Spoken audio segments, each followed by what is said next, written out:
Allahu Akbar, friends. I would have loved to have the podium on the same level as my friends here so that I can be closer to you. Also, I wish we had just a little bit more light so that I can see your faces. Is this possible? Not the full beaming light, but just something so that I can... Yes, fine. Yeah. I think they are not putting all the lights in order to help with the temperature. But I think that will be fine, because when I see your faces, I can speak with all my heart. And this is all I plan to do tonight. I really have not prepared a speech. I have come in response to an invitation of your National Spiritual Assembly. I have come from the Holy Land, the heart of the planet, the spiritual heart, the administrative heart of our planet, for the Baha'is. And I bring you all the love of the world center.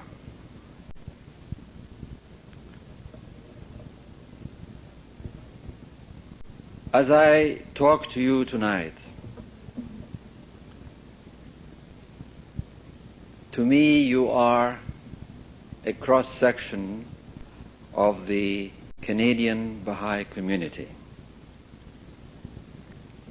You belong to a country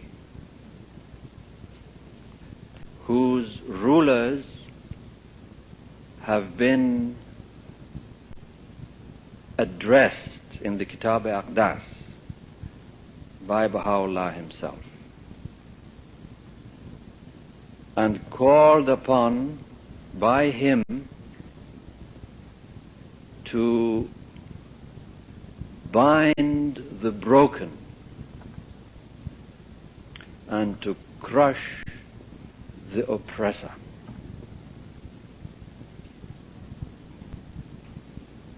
You belong to a country whose soil has been blessed by the footsteps of the beloved Master.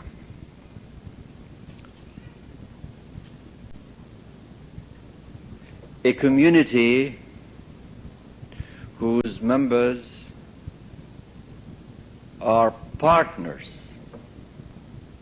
with the United States Baha'i community, partners in the reception of the tablets of the divine plan, co-heirs of those tablets, those immortal tablets.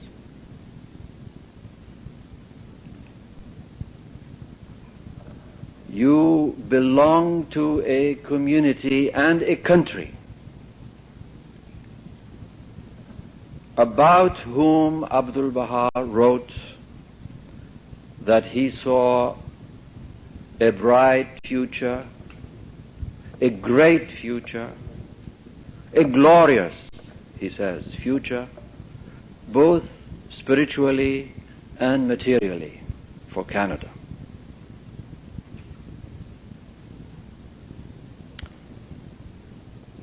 Your National Spiritual Assembly, I believe, was the first in the entire Baha'i world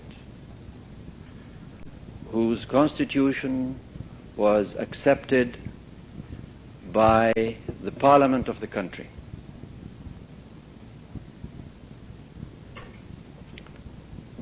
Your community has, moreover, produced distinguished hands of the cause and great servants of this wonderful faith. And a martyr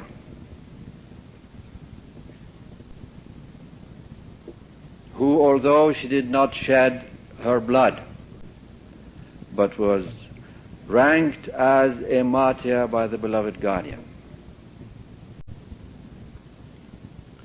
a community that can pride itself in having produced for the beloved guardian his consort, his one and beloved consort, that he called his shield and protector.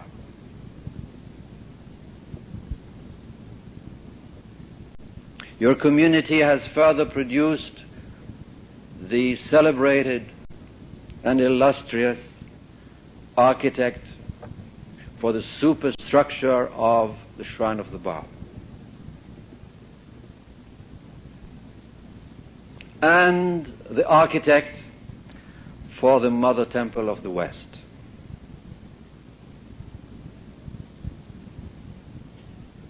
Your community, through your National Spiritual Assembly, has been responsible in being not only among the first, but I can say with confidence, the first National Spiritual Assembly in the entire Baha'i world who, during this period of persecution in Iran, succeeded in forging such close and cordial ties with the authorities in this country that enabled many of the persecuted and downtrodden Baha'is of Iran to find refuge in this country. Furthermore, I don't know of any other national community in the world that can pride itself in having 3 international agencies serving the entire Baha'i world. One for the Baha'i studies, the other for health projects, the health agency that has been established here, and the third for development projects. Although they are at the beginning of their operation, but they definitely hold great promise for the future. These are the distinctions of your community. And from the vantage point, if you like, in Haifa, those of us who are privileged to be there and serve there, we see these wonderful things in this country and in this community. We should all be grateful to Baha'u'llah that he has bestowed such blessings upon you all. May we all be deserving of these precious and wonderful blessings.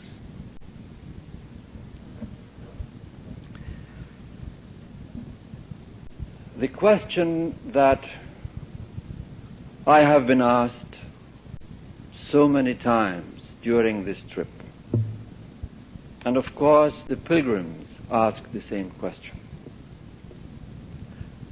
The question is, how long will the sufferings of Iran have to continue?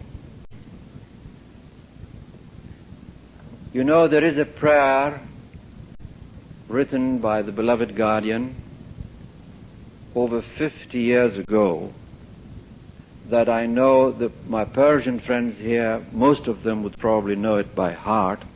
Rabbana wa malazana azil kurubana. In this prayer, Shoghi Effendi asks 2 questions. One is there any refuge, any haven for us save thee? Addressing Baha'u'llah. And the second question is, how long Will this injustice, will this oppression continue? How long shall we endure this tyranny? To the first question he gives his answer in the prayer itself. He immediately says, "Nay, nay, we have no refuge save thee." To the second question, he gives no answer. This is locked up in the knowledge of God's knowledge, divine mysteries. We cannot know. All we know is that we have to be forbearing, we have to be patient, we have to be confident that He is watching over us. He is watching over the Persian Baha'i community.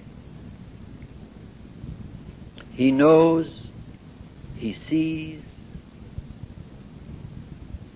He has given us the promise, the guarantee of the victory of His faith in His native land. We have to be patient. The trouble is that our patience is just a little bit less than His. In another letter, written about, in a letter from Shoghi Effendi, written about the same time as that prayer I referred to, he gives us an indication of how things will be with the Persian friends. He says that, I am using my own words, not quoting. He says that the darker the horizon, the fiercer the onslaught.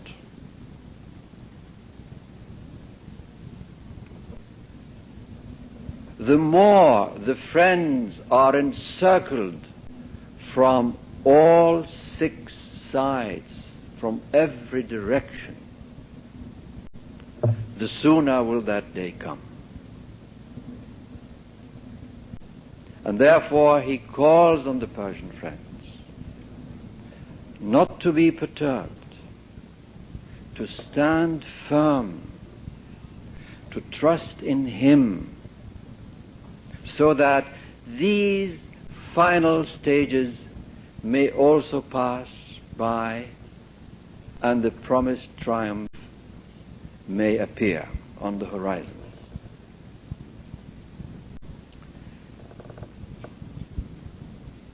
But when we think of what has happened in Iran during the past 4 years, you will immediately agree that the Baha'is in Iran, the community in Iran, has been purified, has been unified,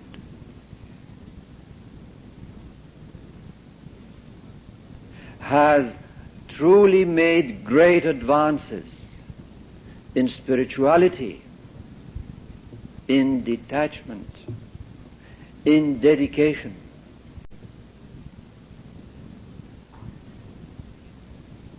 This is the condition of the friends in Iran today.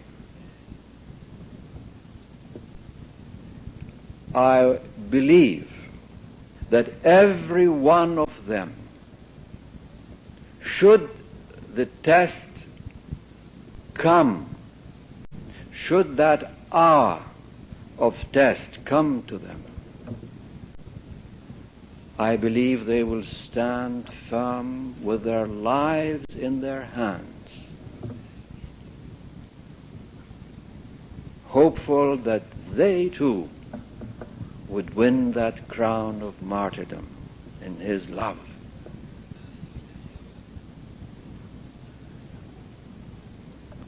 as to the Baha'is outside Iran, you know better than anybody else what has been achieved through the blood of the martyrs, through the sufferings, the sighs of the oppressed. In one of his tablets, Baha'u'llah says that from every drop of blood shed in his path, God will raise up thousands of souls, countless souls, to support his faith. I was in South Carolina, and there was a Baha'i who had just come from Honduras. And she said that during the last 2 weeks, they have had 5,200 new Baha'is in Honduras alone. And she was a witness.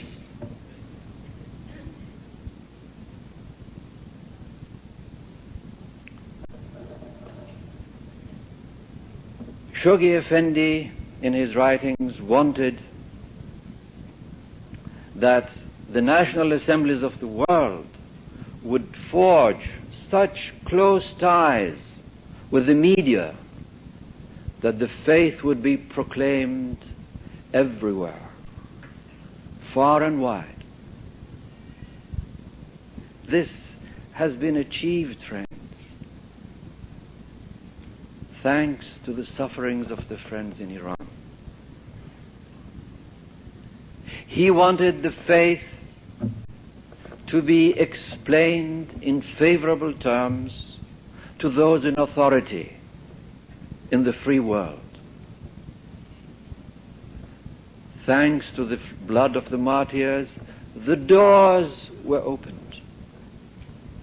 And representatives of national assemblies have been able to effectively present the faith with emphasis on the right teachings, the true aims and purposes of the faith to government officials everywhere in the free world, also in the third world.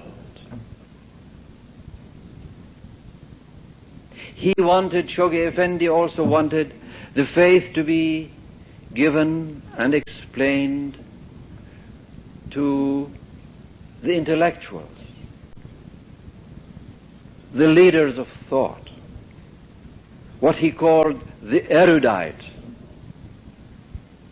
This too was achieved,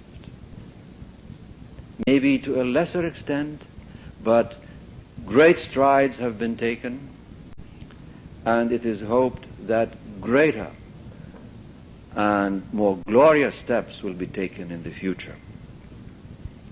So you see, we have reaped a very rich harvest outside Iran.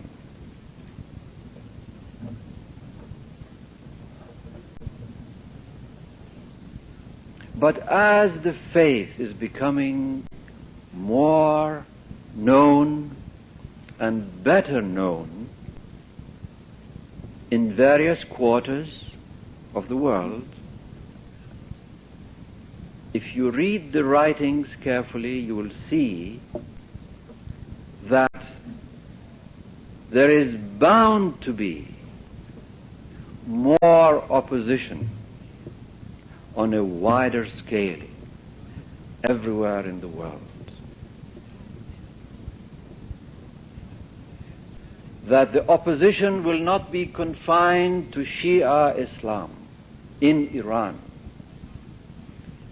It will spread to other denominations within Islam, and then, as Abdul Baha has clearly stated, throughout America, he says, Europe, Africa. He refers to the strongholds of Hinduism, of Buddhism,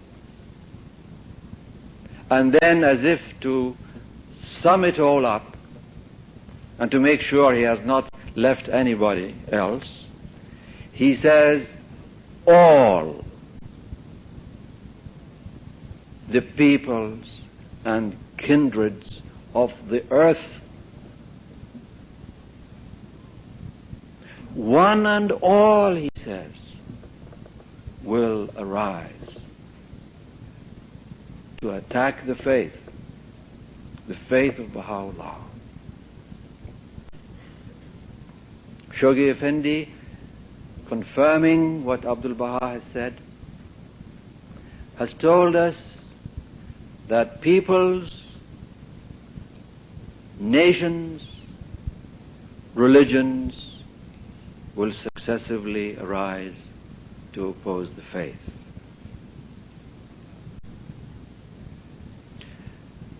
We may be surprised that in a free world like North America, how could we have opposition? Of course we will. We have had it already. I just referred to South Carolina.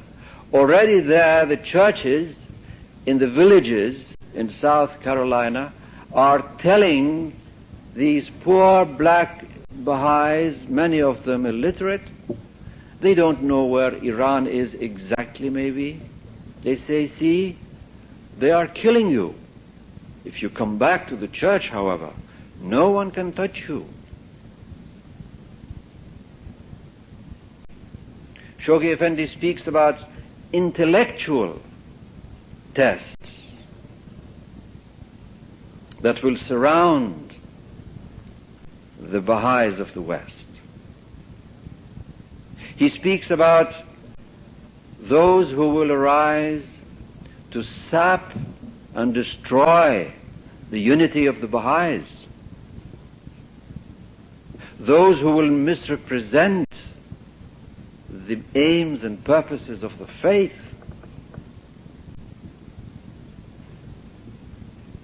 those who would like to see the faith uprooted, root and branch.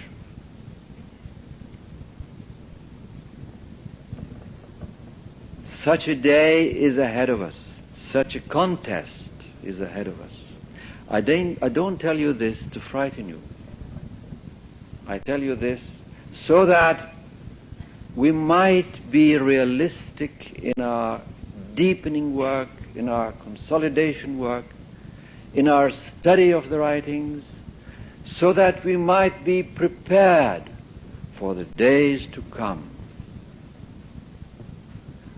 In God Passes By, in the last chapter, Prospect and Retrospect, he speaks about the process of crisis and victory that go hand in hand. When we have opposition, following it, of course, we have a crisis of some kind, but this crisis leads to victory. The victory, in turn, incites the enemies of the faith to attack us in another time. This time, again, such attacks will lead to a further triumph for the faith. So this is the pattern of Baha'i history. It has been so, and it will continue to be so until that promise of Baha'u'llah would be redeemed about the universal recognition of his faith and the universal triumph of his faith.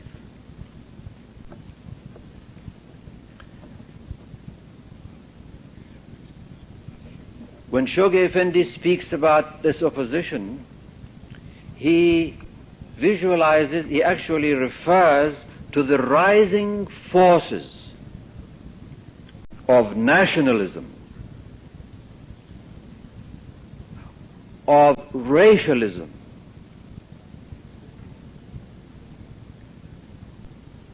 of materialism, of secularism In another letter referring to secularism, he calls it haughty intellectualism.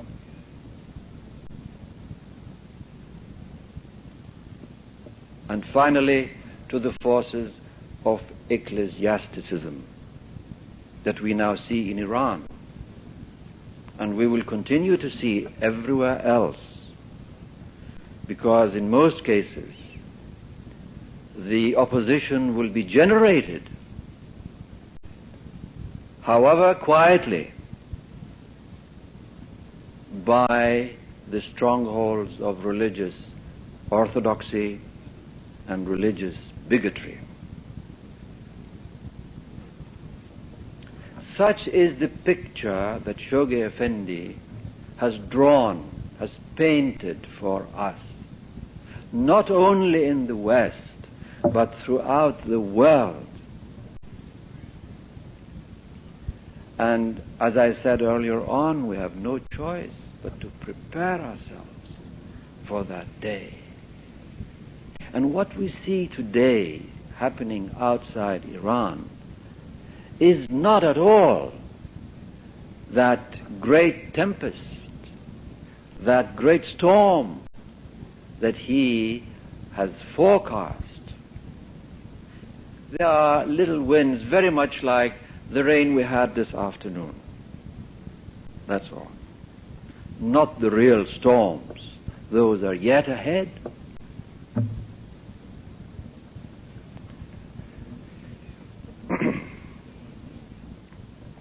Now, in order to prepare ourselves, we go back to our own personal lives, each one of us personally, individually, because without this individual effort, nothing can happen. Shoghi Effendi says, even the concourse on high are powerless to help if the individual does not arise.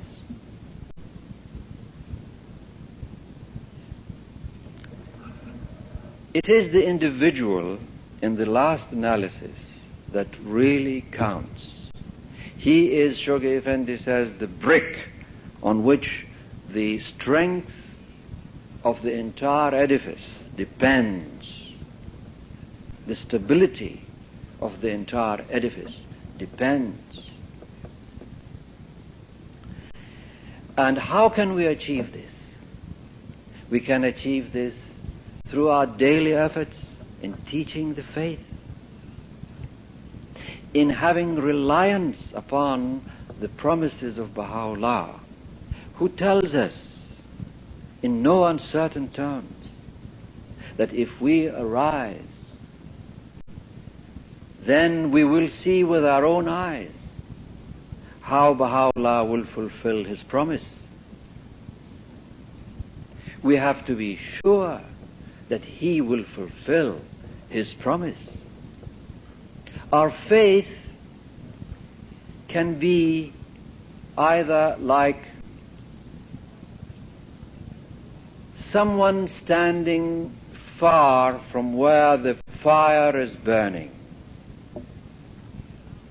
and seeing a smoke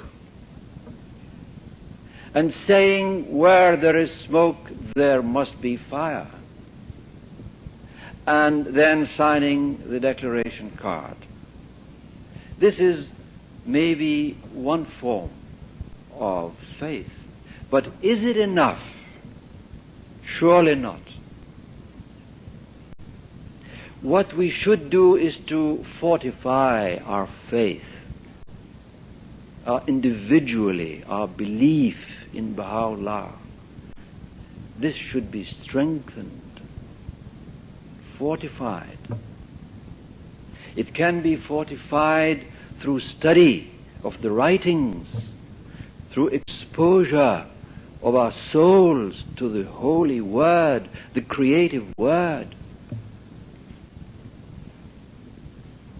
through teaching the faith, through sacrifice, either through contributions to the fund, or through our daily efforts, through a self-assessment, a self-examination of where am I? Where am I going? What is this life all about? This realization of where we are, this is absolutely essential so that faith can be transmuted, changed, developed into certitude. Otherwise, faith alone will wobble when the test comes. It needs to be strengthened and fortified. It should be protected. Shoghi Effendi says it should be protected, fortified, and exemplified. He uses 3 verbs regarding our faith. Like a flame which is in our hearts, not down there in the valley somewhere or up the mountain with some smoke rising in the sky. No, a flame within us, a flame which generates heat, a heat that you can feel, a heat that you can transmit. That kind of faith that you carry with you. You have to protect it. You put a glass around it. You protect your flame. But that's not enough. You have to increase that flame. And then to allow it to reflect itself, exemplify itself in all our deeds, all our actions, all our words. This will touch the hearts. Otherwise, there will be nothing but empty words. And the world is full of words. The world actually is tired of words.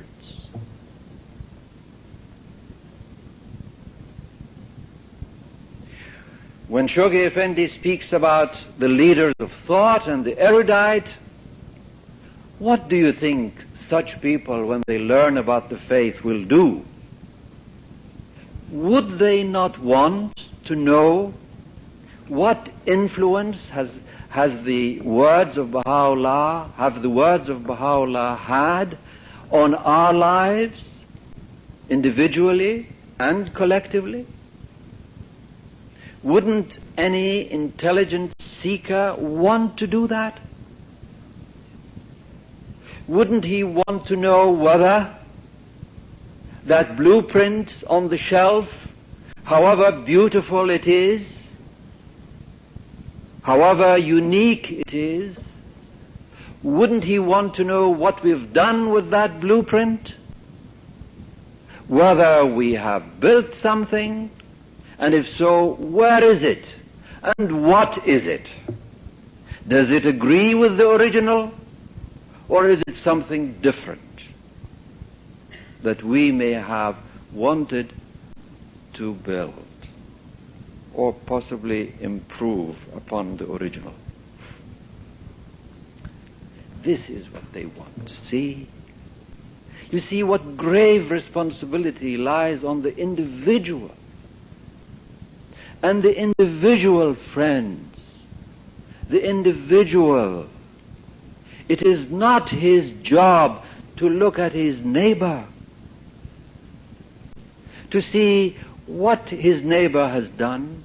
If he has arisen, he will arise. If he hasn't, he might think, well, why should I do it? He hasn't done it.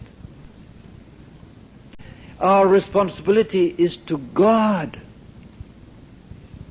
Baha'u'llah in the Tablet of Wisdom says, regard not the children of God and their deeds and doings. Fix your gaze on God's never-ending sovereignty. In another tablet, Baha'u'llah says that those souls who are steadfast, those souls who are the true believers, will consider themselves to be the sole helpers of the cause. Each of them will so think. It means that I should not think that there is another Baha'i anywhere in the world. This should not give me a sense of pride. God forbid, I hope it won't. But what Baha'u'llah is saying is not to make our deeds conditional upon the deeds of others or their lack of deeds. We should think we are alone. We should think we are Mullah Hussein.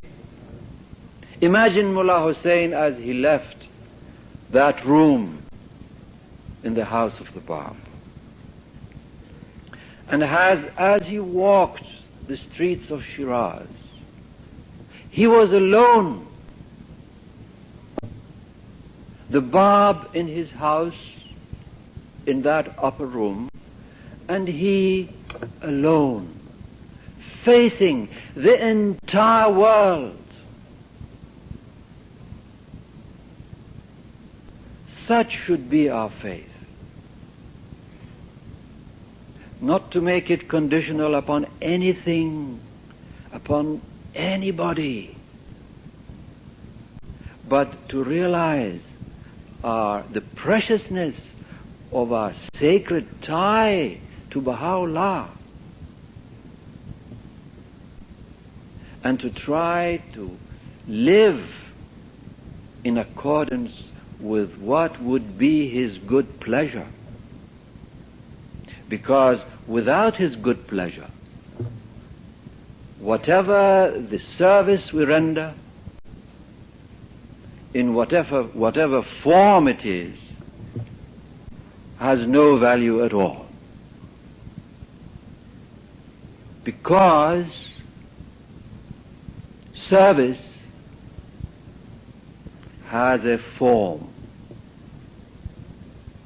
It also has a spirit, just like we have a body and a soul.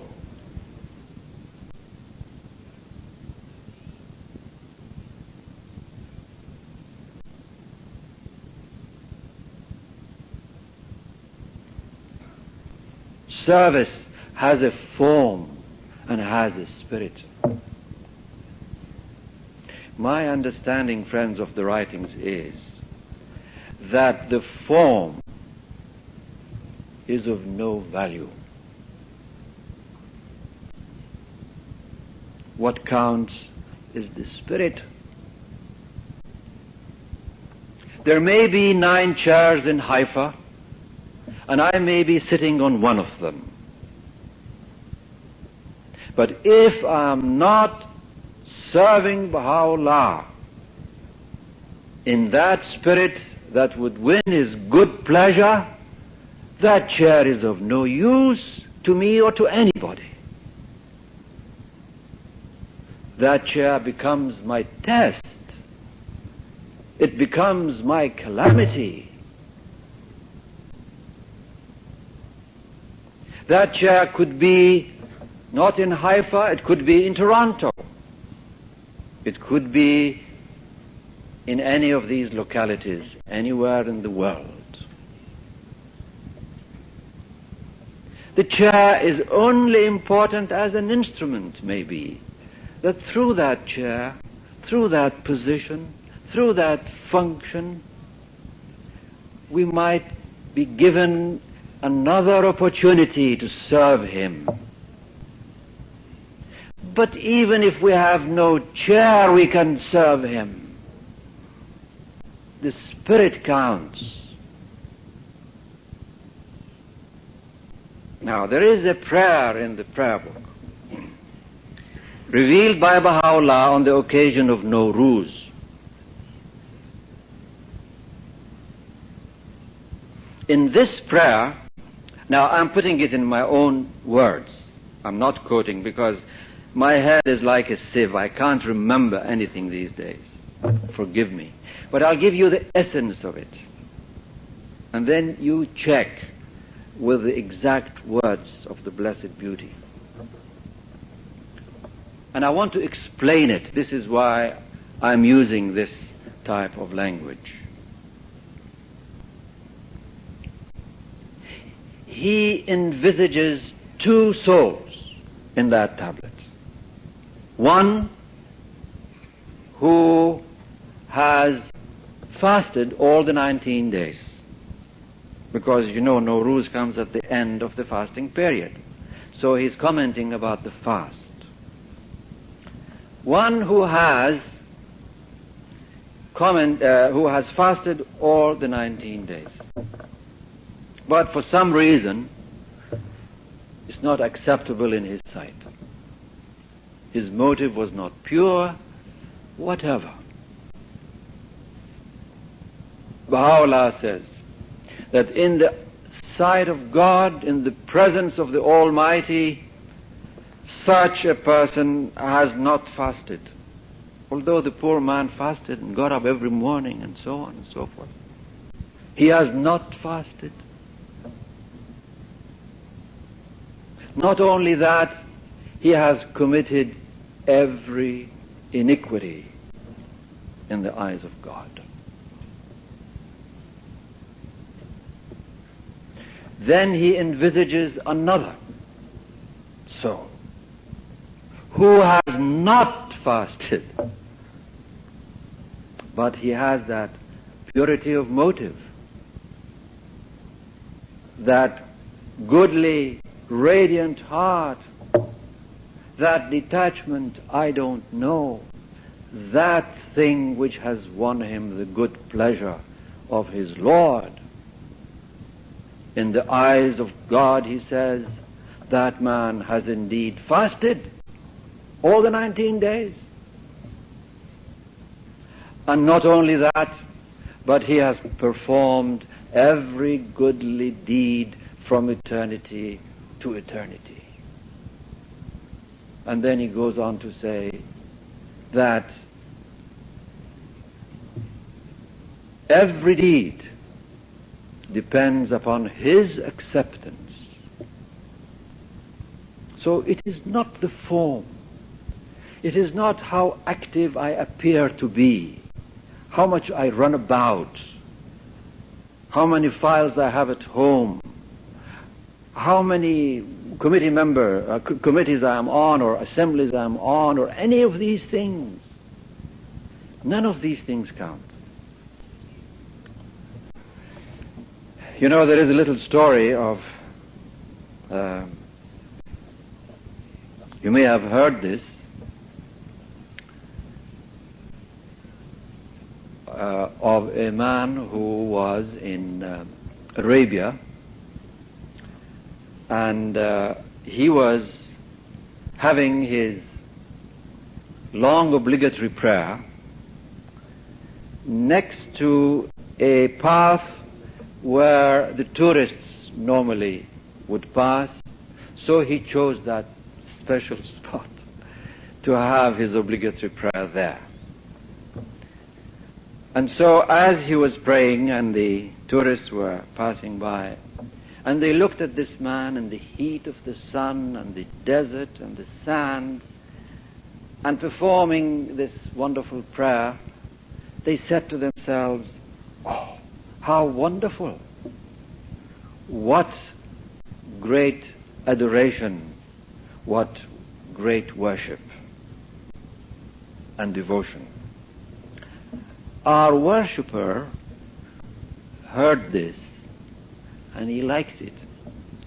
And so he stopped his prayer and he turned to the tourists and he said, "And you don't know, I'm also fasting."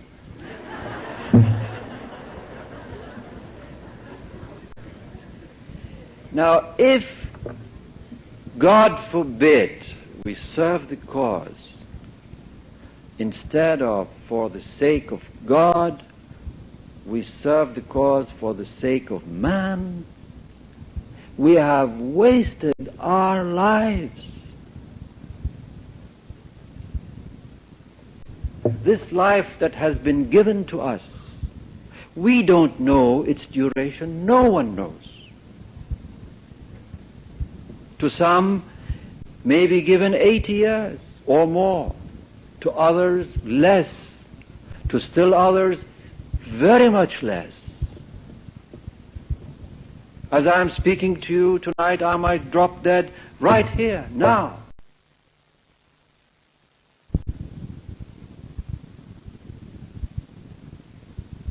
Doesn't Baha'u'llah say that death shall come to thee unheralded, unannounced? Who knows? How can I afford, how can we ever afford to postpone this service to some other time and then carry on with our lives exactly as we have been doing? And go, God forbid, to the next world, not as we should go, not as much as we would like to go, with our hands not quite so full, and perhaps rather empty. This is the point, I think, that if we as individual Baha'is come to realize who we are not believers only in the Baha'i faith. If you read the writings, you will see that he expects us to be lovers, not only believers. Indeed, he expects us to be intoxicated lovers.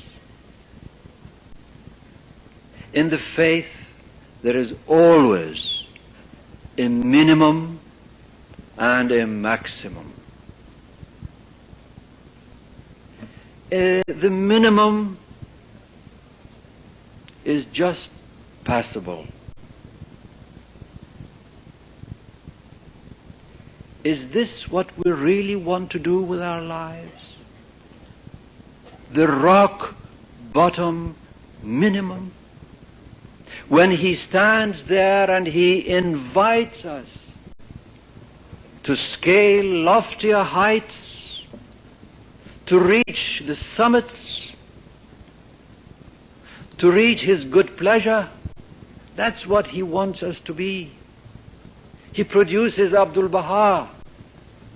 He tells us, follow him. That is the standard. His teachings are the standard. It is to the maximum that he is inviting us, not to the minimum. The minimum is if someone would accept Baha'u'llah, let us say after having seen the smoke, and that's it.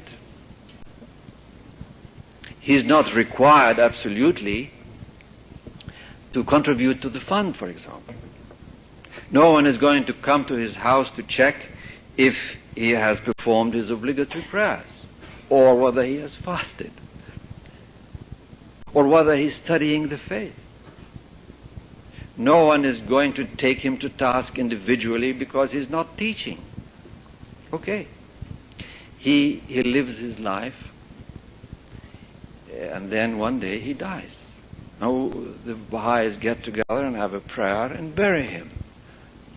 Now, is this the sort of life we want to live?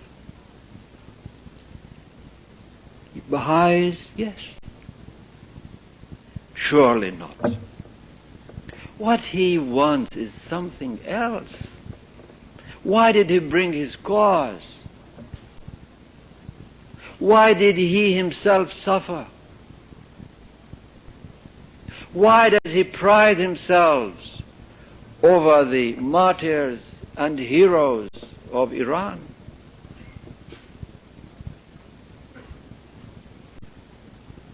Why does he have all those exhortations in his writings?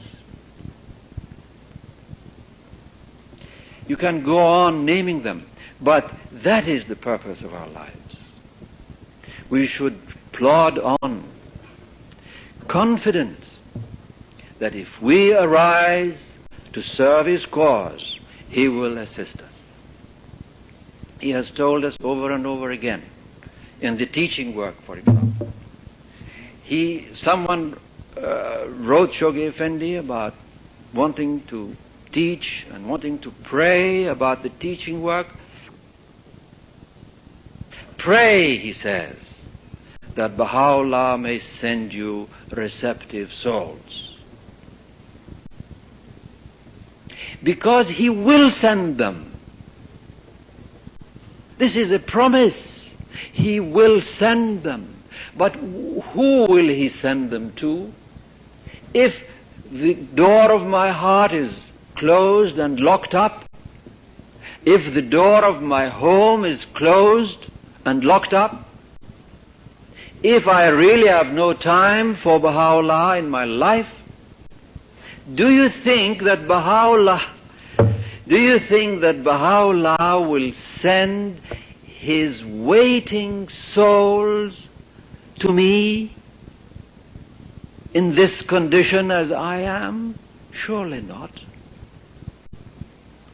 He will want to see who is ready to receive such a guest, because they are children of God who are seeking him.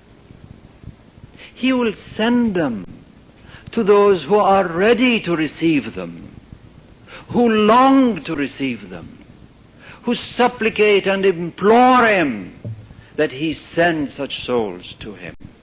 He will send them to such souls. So, this is the thing to do, to arise, to put our trust in him, because he will send us his waiting souls. And it will be very easy to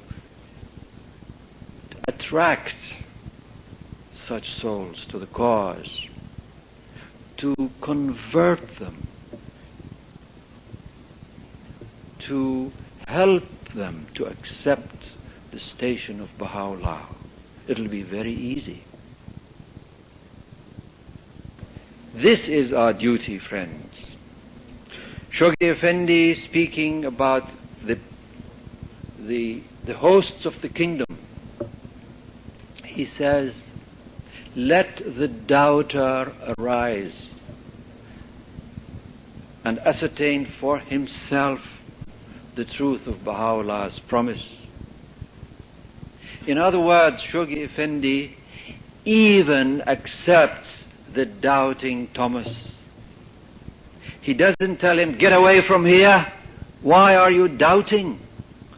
He says, come, my boy. Come, my girl. All right. As Abdul Baha says, it's not man's right to test God, for it is God's right and privilege to test man. But nevertheless, okay, you doubt. All I tell you is, arise. And if you're not convinced, you will be convinced that the hosts of the kingdom will rush forth to aid you,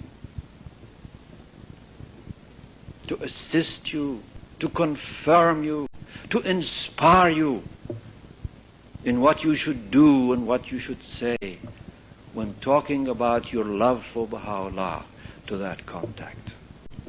We belong, friends, to a religion God's religion for man today. We don't belong to a club. This is a living, pulsating religion. We should have trust. We should have confidence in the words of Baha'u'llah. And we should carry on with our work with full confidence that not only will He redeem this promise, but He will redeem all His promises. Yes, the opposition will come. And as it is coming from this society around us, that society will continue to disintegrate. While these processes are going on, you see the faith of God advancing. You see it gaining strength and going from strength to strength, expanding, consolidating its roots, thrusting out its branches, not only in one country or one continent, but believe me, everywhere. Until, as Shoghi Effendi says, through a mysterious operation of His will,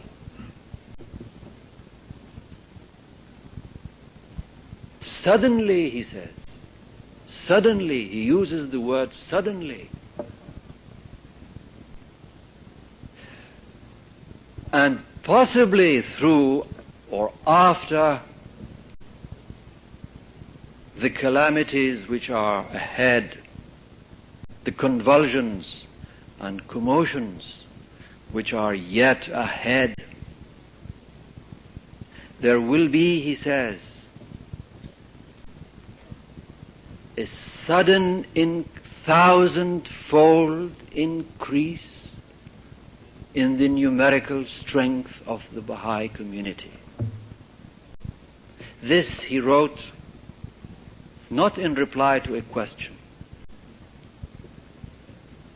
He wrote this because he was impelled by whatever divine forces impelled him to write. Over his own signature for Baha'is and non-Baha'is to read.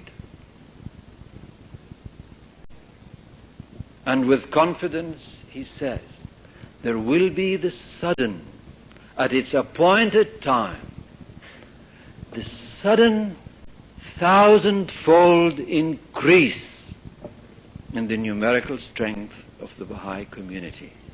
And he goes on to say in that same letter that there will also be a corresponding increase in the material power and the spiritual authority of the faith of Baha'u'llah. Why did he have to write these things if he was not sure, if he did not see, almost with his physical eye, what was ahead? He wrote these so that we wavering human mortals will be assured that the victory is guaranteed by Him, that all we have to do is to arise. We can delay the victories, but we can also speed them up.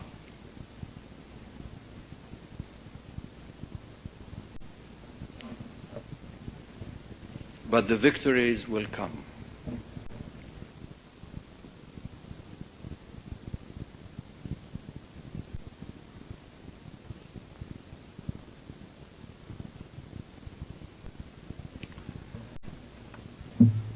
Before I finish, I would like to say just a few words to the youth.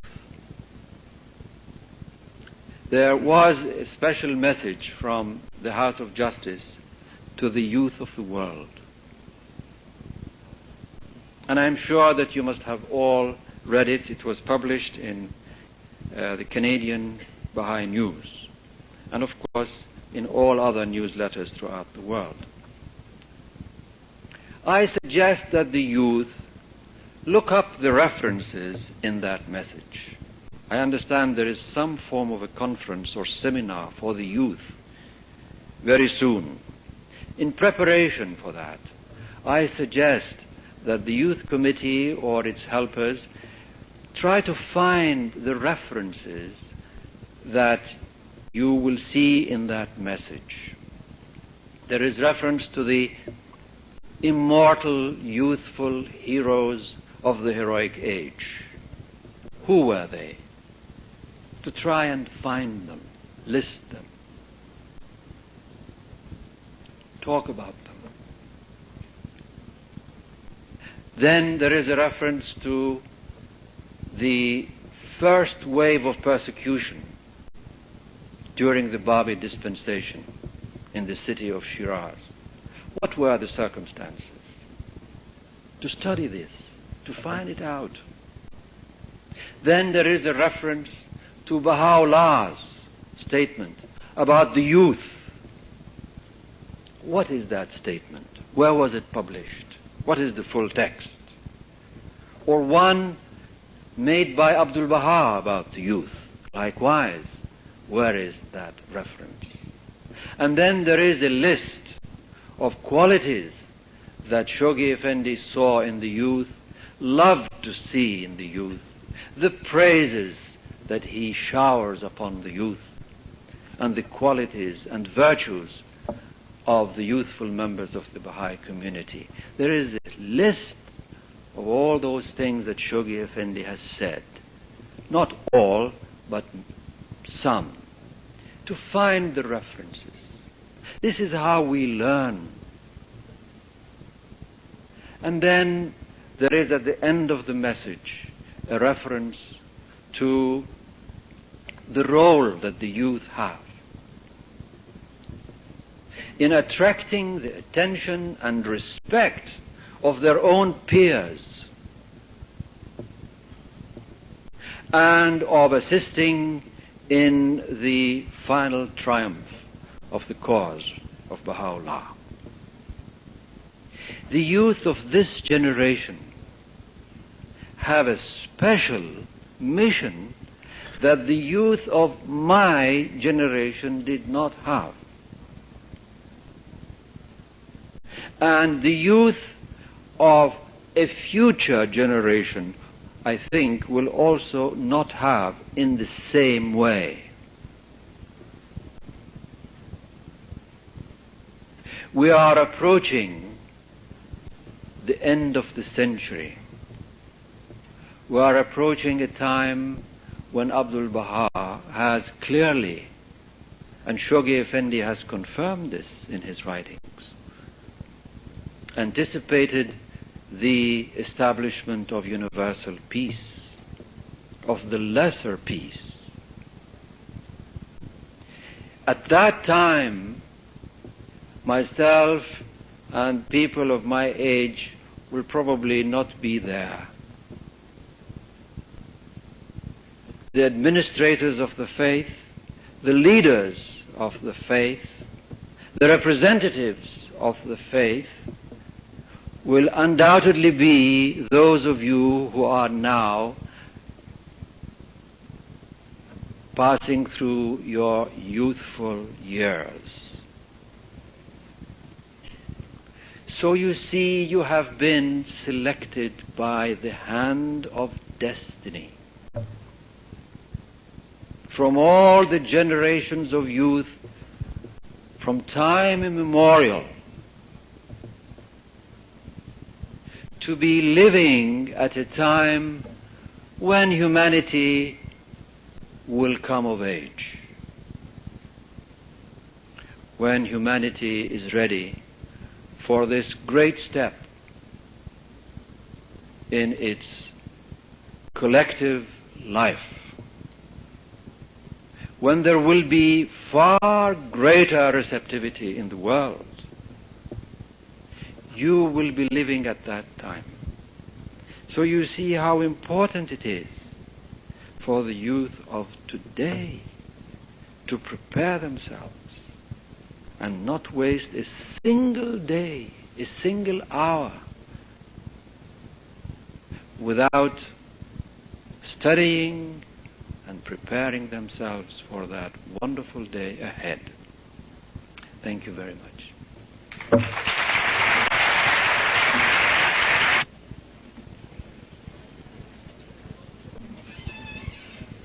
Being persecuted in Iran, aware of the events of progress being achieved outside of Iran by their Baha'i brothers and sisters.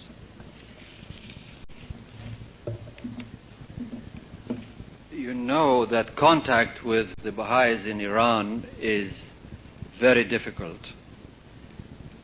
But whenever there is an opportunity, when someone is traveling, for example, or other opportunities present themselves, yes, messages are sent and news about the achievements of the friends outside Iran are sent to the National Spiritual Assembly, which in turn conveys it in a wise and safe way to the friends. And invariably, these reports of victories won or steps taken on their behalf cause them great joy and pride and gratitude.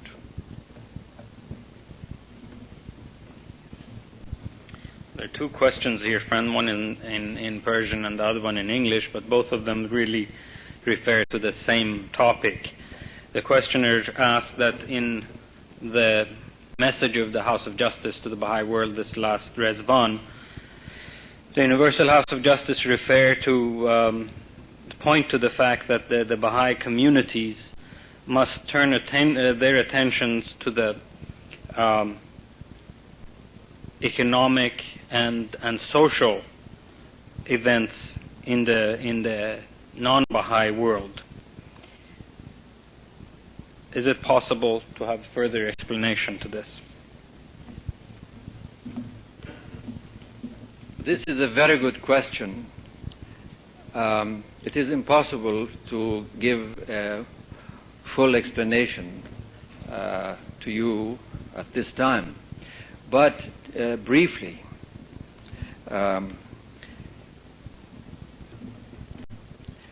development projects, so to speak, particularly in the educational field, are not a new thing for the Baha'i community as a whole. First of all, we must remember that when creating the institution of the Mashraq al-Askar, Baha'u'llah envisaged a central edifice for worship and dependencies around which devote themselves to humanitarian, scientific, educational pursuits of man. Abdul Baha, as soon as he felt that the conditions were ripe, immediately instructed the friends in Iran to have schools, educational schools. And as you know, the tarbiyat and other schools were established throughout the whole country, and then later, of course, had to be closed. But you see, this is the pattern of the development of the Baha'i community. Now, the House of Justice, looking at the present situation, the general goodwill that has been generated throughout the world for the faith, felt that it was important now for national spiritual assemblies, to the extent that it is possible, to engage in such development projects. In other words, first, in countries of the third world. Second, if the maturity of the Baha'is of that particular national community will permit such a development. And third, if the resources allow. Within these limits, the House of Justice would like to see such projects being initiated by the Baha'is, under the control of the Baha'is, in order to assist the Baha'is and non-Baha'is alike in countries where such need is indeed required. Now, this is not something that we have to do or we can do between now and Rizwan and accomplish everything. This is a long-term project, and your community will be receiving instructions from the Universal House of Justice about how to go about these development projects. And while I am on this point, I would like to pay tribute to the pioneers who have arisen from this country and have gone to foreign fields, particularly in the third world. They have been brilliant. They are a pride to the World Center, to the House of Justice. They are not only a source of pride to you as a community, but they are a source of pride to the House of Justice. Although in number they come after the Persian Baha'i community and the US Baha'i community, but I dare say that in quality they almost surpass everybody. They have shown a sense of responsibility, a sense of sacrifice, of perseverance. Of course, there have been quite a few who have come back. Of course, there are many now in the field who are having problems. But they welcome these problems, I think, with a spirit which is exemplary. And what's more, Canada has been able to produce both English-speaking and French-speaking pioneers, youthful pioneers, who have been extremely useful in the past. And I think you will find that in the future the House of Justice will be calling upon the Canadian Baha'i community to engage to the extent possible in such development projects in the third world. Where is the greatest priority in the world for pioneering? Are all countries open to the faith?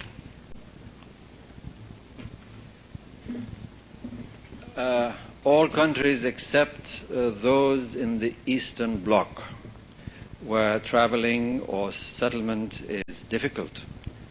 As to priorities in the pioneering field, this changes from year to year depending upon the needs of the cause.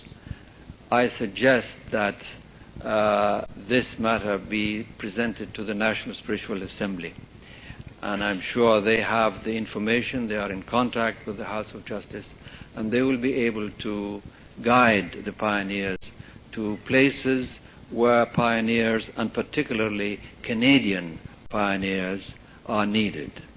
And I know I am speaking on behalf of the National Assembly when I say they need devoted, knowledgeable pioneers, preferably youthful pioneers, to go out into the field, and if possible, self-supporting, because the demands on the National Fund these days are very great. This question asked, we would be grateful if you could speak about the requirements of local spiritual assembly development, particularly so far as North America is concerned.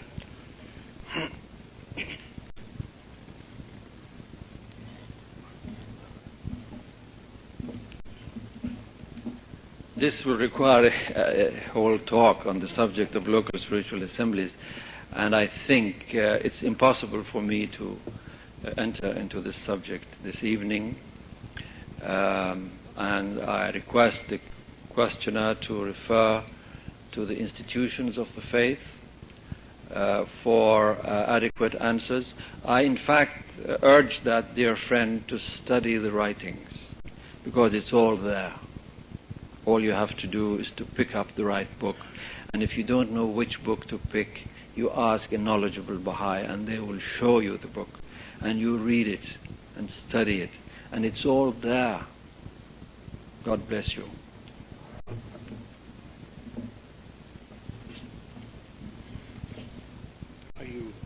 How are you doing? One more. One more. Now this is going to put me in a very difficult situation. One more question, and I've got a handful of them. How do we know that we have obtained the Lord's pleasure?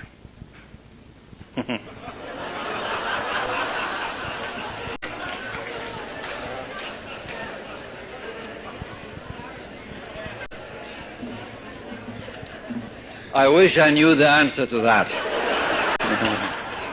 The answer is we do not know. We will never know. We may guess, our guess may be wrong. All we can do is to try. That's all. We can try. As we have mentioned the name of Amatul Baha here more than once, I would like to mention also her name as I close my comments today. In a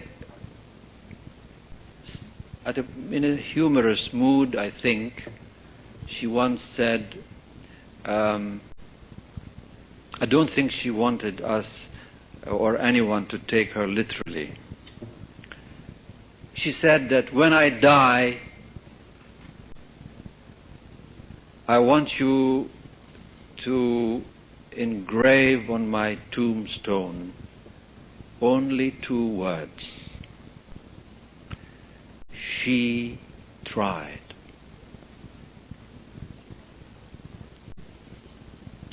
And I have thought to myself, I said, can I truthfully say I have really tried?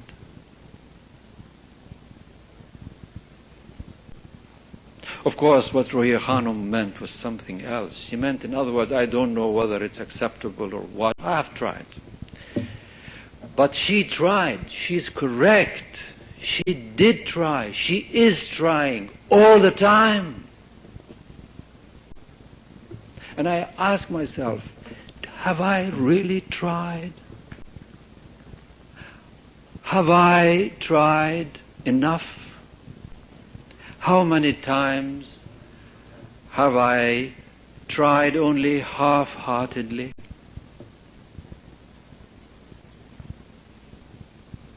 How many times I have not even tried? How blissful that Ruhiya Khanum can say, and we can all agree with her, that she tried, and she is trying. God bless you all.